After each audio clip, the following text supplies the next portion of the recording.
Yani hatima yetu mahali ambapo tunaweza kukimbia kujificha ni pale mahakamani. Wamekuwa wakitoa cheche nyingi za maneno wakielekezea majaji na mahakama kwa jumla. Juzi huyu jamaa anaitwa Rigathi Gachagua akasema leo Alhamisi hii ambapo tumeketi hapa atawasilisha ushahidi kuhusu ufisadi ambao anasema Jaji Esther Maina alitekeleza.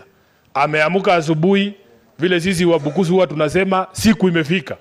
Sasa naona anatuma arafa anasema ameogopa, hana ushahidi, hadi sasa wataenda kufanya mazungumzo. Tayari umemharibia Jaji Esther Maina jina.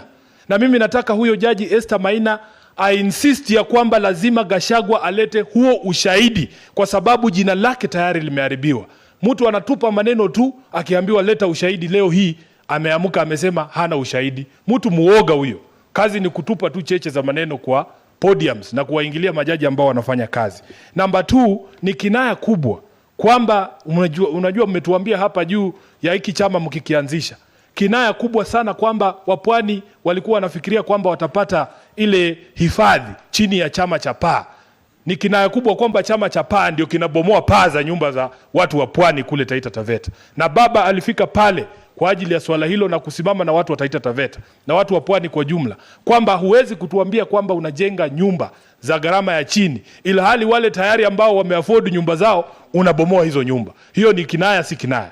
Jambo la mwisho nataka niseme kama SG, kumekuwa na shida nyingi ndani ya chama cha ODM na malalamishi mengi kutoka maeneo mengi, lakini kwa sababu baba ni mzee ambaye anasikiza watoto wake, ameleta mabadiliko fulani ndani ya chama, haswa wakati ambapo tunafanya uchaguzi wa chama na michujo ya chama.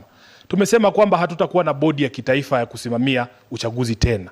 Tupeleke ugatuzi wa masuala ya uchaguzi paka pale kwenye county. Sasa ndani ya Kilifi wana ODM nyinyi wenyewe mtakuwa pale na coordinators wawili wa kufanya uchaguzi wa pale wa chama, ili kusiwe kwamba mtu ambaye hana habari yoyote masuala ya pale ndani hayajui vizuri aje aseme kwa sababu yeye ni katibu mkuu wa chama certificate tunampa huyu si huyu, ila hali wale waliopo pale chini wanaelewa masuala ya pale chini. Huo si mfumo mzuri?